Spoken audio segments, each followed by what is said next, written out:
Good afternoon. तो मैं doctor Yogesh Kumar. आज हमारा टॉपिक होगा definite integral as a limit of sum, जो कि ये बीएससी सेकंड सेम का टॉपिक है। पेपर है हमारा MGC 02। तो हमने इंटीग्रल लिया है a to B F x D X. ये मैंने एफ एक्स फंक्शन का यहाँ पे ग्राफ ड्रॉ किया। ये एफ एक्स फंक्शन है, एक्स इक्वस टू ए, तो ये वाली मेरे पास में एफ ए की वैल्यू होगी, और एक्स इक्वस टू बी, तो ये वाली मेरे पास में एफ ऑफ बी होगा, और ये एफ ऑफ ए होगा। तो इंटीग्रेशन लिया मैंने a to B F x D x. Let f x b a bounded single valued continuous function defined in the interval a to b. तो हमें जनरली पूरा एरिया फाइंड करना होगा। आपको पता है कि हमारे पास दो नोटेशन होते हैं। एक नोटेशन होता है समेशन का, और दूसरा नोटेशन होता है इंटीग्रेशन का। ये समेशन कब यूज़ होगा? जब हमारे पास में जो वैल्यूज़ आएंगी वो डिस्क्रीट वैल्यूज़ होंगी, 1 2 3। जैसे हमें 1 से लेके 10 तक काउंट करना है, 1 से फाइनाइट वैल्यू। तो जैसे हम एग्जांपल लेके हमें सीढ़ियों पे चढ़ना है, तो हमें 1 2 स्टेप्स काउंट करने होंगे, तो वहाँ पे हम समेशन को यूज़ करना होगा। और यदि बीच का सारा पोर्शन लेना होगा हमें, बीच का सारा पोर्शन, तो इंटीग्रेशन के साइन पे चलेंगे। जैसे सीढ़ी पे चढ़ने के अलावा यदि कोई रेप्टाइल है, कोई स्नेक या कुछ है, तो वो सीढ़ी पे चढ़ेगा तो पूरा पोर्शन कवर होगा वहाँ पे। लेकिन जैसी सीढ़ी आएंगी, स्टेप्स आते हैं, तो बीच का पोर्शन छूट जाता है। तो स्टेप्स वाले केसेस में समेशन का साइन आता है, अदरवाइज हम साइन इंटीग्रेशन का। तो इंटीग्रेशन वो समेशन ही है। अब मैंने ये फंक्शन एफ एक्स का ग्राफ बना है, तो इस एरिया को मुझे एन पार्ट्स में मैंने ब्रेक कर दिया। ये एक्स इक्वल्स टू ए, ये पहला पॉइंट। एक्स इक्वल्स टू, ये मैंने x1 लिया जो a प्लस एच, मैं ए पी के फॉर्म में इसे ब्रेक कर दे रहा हूँ। x2 point a plus two H, और ये xn है जो कि a plus N minus H. तो मुझे n इंटरवल्स में मैंने यहाँ पे n इंटरवल्स में इसको ब्रेक कर दिया। ये स्टेप्स जितना मैं इसका साइज कम लूँगा, जितना इसका साइज कम होगा, तो एक रेक्टेंगल की तरह काम करेंगे। तो मुझे एरिया फाइंड कर लिया जाएगा। तो यहाँ पे विर्थ कितनी होगी इंटरवल की? जो विर्थ h होगी वो होगी b माइनस ए अपॉन एन। मैं कितने पार्ट्स में उसे ब्रेक कर रहा हूँ? मैंने उसे 10 पार्ट्स में ब्रेक किया है, तो मेरे पास में अपॉन में 10, तो h हमें विर्थ, h जितना कम होगा उतने ज़्यादा ही ये हमारे पास में पार्टीशंस आएंगे। तो हमारा काम है कि यदि h टेंस टू 0 होगा तो n टेंस टू इन्फाइनाइट। जितने n ज़्यादा होंगे उतना ही हमारे पास में विर्थ कम होगी। तो मैं अब मुझे इसका एरिया फाइंड करना होगा। एरिया फाइंड करने के लिए तो जो हमारे पॉइंट्स हैं, तो we divide A to B into N number of sub intervals. तो मैंने सब इंटरवल्स में ब्रेक कर दिया। सबसे पहला पॉइंट x0 मान लिया जो a, फिर x1 x2 ये less equal to, and xn जो मेरा लास्ट वाला पॉइंट था, ये पॉइंट b हो गया। तो हमें वैल्यू निकालनी है integral a to B F x D X. इस इंटीग्रल की वैल्यू होती है limit h tends to 0, N जितना ज़्यादा होगा उतना h कम होगा। तो एक लिमिटिंग फॉर्म में सम है, limit h tends to 0, h F a function की value plus F A plus h. Generally area है तो ये विर्थ है, विर्थ इनटू हाइट, तो h को मैंने कॉमन ले लिया, मैं डायरेक्ट लिख रहा हूँ, plus F A plus two H plus up to F A plus N minus 1h। तो ये मुझे n टर्म्स लेनी होती है। यहाँ कब यूज़ करेंगे? If a is not equal to 0, मैं यहाँ पे लिख देता हूँ, यदि लोअर लिमिट 0 नहीं होगी तो मैं इस फॉर्मूले को यूज़ करूँगा, और यदि लोअर लिमिट 0 होगी तो मैं a प्लस एच से स्टार्ट कर दूँगा। और यदि लोअर लिमिट 0 होगी, इसके दो केसेस बना लेते हैं। मैंने सेकेंड केस लिया है कि if lower limit if a equals to 0, a equals to 0 वाले केस में इसका फॉर्मूला आ जाएगा, जो मेरे पास में इंटीग्रल है a to B F x D X. इस इंटीग्रल का फॉर्मूला आएगा limit h tends to 0 h, फिर हम स्टार्टिंग करेंगे a प्लस एच से, f of a plus H, f of a plus two H plus up to F A plus N H. तो लो limit 0 होगी तो हम स्टार्ट कर देंगे एफ ए प्लस एच से, और लो लिमिट 0 नहीं होगी तो एफ ए से स्टार्ट कर देंगे। अब किस तरह में क्वेश्चंस करने हैं, मैं एक प्रॉब्लम ले लेता हूँ। जैसे हमने एक क्वेश्चन लिया कि evaluate from the first principle, evaluate from the first principle integral 0 to 1 x cube dx। अब यहां पर लो लिमिट 0 है, तो लो लिमिट 0 है, फिर मैं सेकंड केस को यूज कर लेता। तो a की वैल्यू यहां पे क्या क्या मुझे गिवन है, a लोअर लिमिट 0 होगी, b अपर लिमिट मेरे पास में 1 होगी, तो लोअर अपर लिमिट वाली होगी। NH मैंने कहा था h की वैल्यू होती है b माइनस ए अपॉन एन, तो NH की वैल्यू आएगी b minus one, b one है माइनस 0, दैट इज NH की वैल्यू आ जाएगी मेरे पास में 1। और fx क्या है, fx जो फंक्शन की वैल्यू है, fx आ जाएगा एक्स क्यूब। हम ऊपर वाला फॉर्मूला लगा लेंगे, तो इंटीग्रल 0 to 1 fx dx, इसकी वैल्यू आ जाएगी, जो फॉर्मूला लगाएंगे हम, limit s tends to 0 h f of a plus h, a हमारे पास 0 है, तो f 0 plus h that is only F H में यहाँ पे लेता हूँ, तो f of h plus f of 2h plus up to f a 0 हो गया, तो मैं डायरेक्टली यहाँ पे लिखता हूँ f nh। तो ये वैल्यू आ जाएगी f nh। अब एफ एक्स हमारे पास में एक्स क्यूब है, तो एफ एच की वैल्यू आएगी एच क्यूब। मैं इसकी वैल्यू पुट कर देता हूँ फंक्शन की, तो मेरे पास में आएगा integral 0 to 1 F x D X, limit H tends to 0 H F H, तो एफ एच की वैल्यू आएगी एच क्यूब, एफ 2h था 2h क्यूब, इसी तरह 3h क्यूब, और ये वैल्यू आ जाएगी मेरे पास में NH cube. This equals to limit h tends to 0 h, यहां से मैं h क्यूब कॉमन ले लेता हूं पूरे से, तो मैंने h क्यूब कॉमन लिया, वैल्यू आएगी 1 plus 2 cube plus 3 cube plus n cube.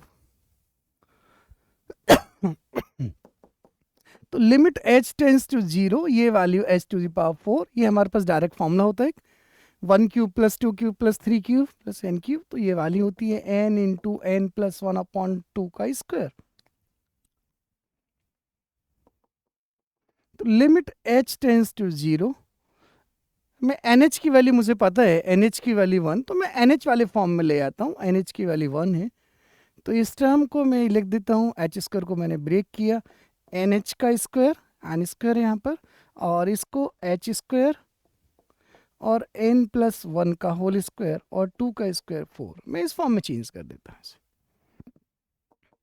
तो वैल्यू आ जाएगी limit h tends to 0 NH का स्क्वायर इंटू h स्क्वायर को मैं अंदर मल्टीप्लाई कर लेता हूँ, तो NH प्लस h का स्क्वायर अपॉन 4। NH हमारे पास में 1 है, मैं NH को 1 पुट कर दूं, तो वैल्यू आ जाएगी limit h tends to 0, NH की वैल्यू 1 हो गई, 1 का स्क्वायर और 1 प्लस h का स्क्वायर अपॉन 4। h को मैं 0 पुट करूंगा, 1 का स्क्वायर 1, 1 प्लस 0 स्क्वायर 1, तो वैल्यू आ जाएगी 1/4। तो इसका आंसर आएगा 1/4। एक और प्रॉब्लम ले लेते हैं इससे रिलेटेड, इसी टाइप से, जहाँ पे लो लिमिट 0 नहीं होगी, और मैं नेक्स्ट क्वेश्चन लिख देता हूँ, इवेल्युएट। अभी मैंने प्रॉब्लम लो लिमिट 0 की ली थी, अब मैं लो लिमिट 0 नहीं लेता, 2 to 4 e to the power 2x dx। तो मुझे ये फाइंड करना है बाय फर्स्ट प्रिंसिपल से, डायरेक्ट इंटीग्रेशन नहीं करना, क्या क्या वैल्यू मुझे दी हुई है। तो यहाँ पे लो लिमिट की वैल्यू 2 है, a की वैल्यू 2 है, b की वैल्यू 4 है, और जो फंक्शन है fx की वैल्यू e की पावर 2x है। NH कितना होगा मेरे पास में, NH की वैल्यू होगी b माइनस ए, तो NH की वैल्यू 4 माइनस 2, NH की वैल्यू 2 होगी। अब लोअर लिमिट यहाँ पे हमारे पास में लोअर लिमिट की वैल्यू 0 नहीं है, तो जो हम फॉर्मूला लगाएंगे इंटीग्रल 2 to 4 fx dx का, ये आएगी limit h tends to 0 h, तो हम f ऑफ a से स्टार्ट करेंगे, f of a plus f of a plus h plus f of a plus 2h plus f a plus n minus 1h। तो हम ये वाला formula apply करेंगे। मैं एफ ए की वैल्यू पुट कर देता हूँ, ए की वैल्यू 2 है तो f2 हो जाएगा।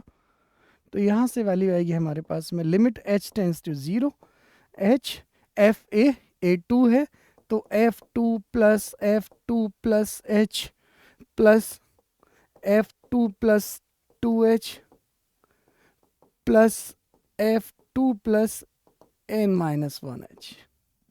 मैं f2 की वैल्यू एफ एक्स से ई की पावर 2x, तो f2 की वैल्यू आएगी 2 इंटू 2, इसकी मैं वैल्यू पुट कर देता हूँ, limit h tends to 0 h f2 तो ई की पावर 2x, x के प्लेस पे 2 तो वैल्यू जाएगी ई की power 2 into 2 plus f2 plus h तो ई की पावर 2 और यहाँ पे आएगा 2 प्लस h प्लस इसी तरह से ई की पावर 2 प्लस 2h प्लस और ये वैल्यू आएगी e raise to power 2 plus n minus 1h। अब 2 इंटू 2 4, यहाँ से वैल्यू आएगी ई की पावर 4 प्लस 2h, तो मैं ई की पावर 4 को ऐसे कॉमन ले लेता हूँ। नेक्स्ट स्टेप में ई की पावर 4 को मैं डायरेक्टली कॉमन ले लेता हूँ, तो ये वैल्यू आएगी मेरे पास में 1 प्लस ई की पावर 2h प्लस ई की पावर 4h, इस तरह से टर्म्स चलेंगी। तो मैं नेक्स्ट स्टेप में limit h tends to 0 h, मैंने e की पावर 4 मैंने कॉमन ले लिया। जब e की पावर 4 को कॉमन लेंगे तो हमारे पास में टर्म्स बचेंगी 1 प्लस e की पावर 2h प्लस e की पावर 4h और प्लस e की पावर 2n माइनस 1h। अब ये क्लियरली एक जीपी है, 1 प्लस ई की पावर 2h प्लस ई की पावर 4h, ये एक जीपी है, तो ये जीपी है। और इस जीपी का कॉमन रेशियो कितना है, आर की वैल्यू है मेरे पास में ई की पावर 2h, तो जीपी का सम का एन टर्म्स का सम का फॉर्मूला, तो एन टर्म्स के सम का फॉर्मूला ए आर की power n minus 1 upon R minus 1। तो मैं ये वाला फॉर्मूला अप्लाई कर देता हूँ, वैल्यू आ जाएगी मेरे पास में limit h tends to 0 h E की पावर 4, a की वैल्यू 1 हो गई, r की वैल्यू e की पावर 2h, इसकी पावर n, तो ये power n minus 1 upon r minus 1, that is e की पावर 2h माइनस 1। तो हमारे पास में वैल्यू आएगी limit h tends to 0 h e की पावर 4 और यहाँ पे टर्म्स आएंगी e की पावर, मैं मल्टीप्लाई करूँगा ऐसे, तो 2nh माइनस 1 अपॉन ई की पावर 2h माइनस 1। NH हमने पहले फाइंड किया कि NH की वैल्यू थी b minus A, that is NH की वैल्यू हमने 2 पहले फाइंड किया, मैं NH को 2 पुट कर देता हूँ, तो ये वैल्यू आ जाएगी लिमिट h टेंस टू 0 ई की पावर 4, NH की वैल्यू मैंने 2 पुट कर दी, 2 इंटू 2 माइनस 1, ये NH की वैल्यू, और एक हमारे पास में h आएगा, नीचे e की पावर 2h माइनस 1 डिनोमीटर में आएगा। अब केवल h यहाँ पे बचे है, मैं h को 0 पुट करूँगा, अपर वैल्यू 0, नीचे h को 0 पुट करूँगा, तो e की पावर 2 इंटू 0 ई की power 0 1, 1 minus 1 0, that is 0 by 0 की फॉर्म। और 0 बाई 0 में लिमिट हमें एल हॉस्पिटल रूल अप्लाई करेंगे, ऊपर का डिफरेंशिएशन 1 हो जाएगा, नीचे का डिफरेंशिएशन ई की पावर 2h इंटू 2 आ जाएगा। तो मैं नेक्स्ट में एल हॉस्पिटल लगा देता हूँ, तो ये वैल्यू आ जाएगी मेरे पास में ई की पावर 4 इंटू ई की पावर 4 माइनस 1, तो मैं यहाँ कर देता हूँ इसे, ये वाला पोर्शन,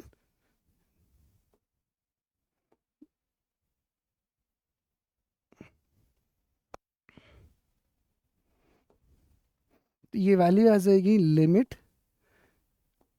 h टेंस टू 0 ई की पावर 4 और यहाँ से वैल्यू आ जाएगी ई की पावर 4 माइनस 1, ये वैल्यू h अपॉन, मैं यहाँ पे एल हॉस्पिटल अप्लाई कर लेता हूँ, h का डिफरेंशिएशन 1 और नीचे का डिफरेंशिएशन ई की पावर 2h आपका e की पावर 2h इंटू 2 1 का 0।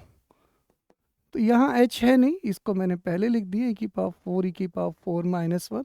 यहाँ पे मैंने लिमिट पुट कर दी है 1 अपॉन ई की पावर 0 इंटू 2। ई की पावर 0 की वैल्यू 1 होगी, तो ई की पावर 4 इंटू ई की पावर 4 माइनस 1, और ये वैल्यू आएगी 1 अपॉन 1 इंटू 2। या मैं डायरेक्ट लिख देता हूँ 1 अपॉन 2 ई की पावर 4 ई की पावर 4 माइनस 1। तो ये इसका आंसर होगा इंटीग्रल। तो फाइनली जो हमारे पास में इंटीग्रेशन था 2 to 4 ई की पावर 2x dx, ये उसकी वैल्यू होगी। तो अभी जो मैंने इंटरवल्स लिए हैं वो एपी की फॉर्म में इक्वल इंटरवल्स लिए। एक जीपी का केस और है, अगले क्लास में भी जीपी वाले करा देता हूँ। तो अभी एपी वाले केस में किस तरह हमें लिमिट एज द सम के फॉर्म में डेफिनेट इंटीग्रल करना होता है। Thank you.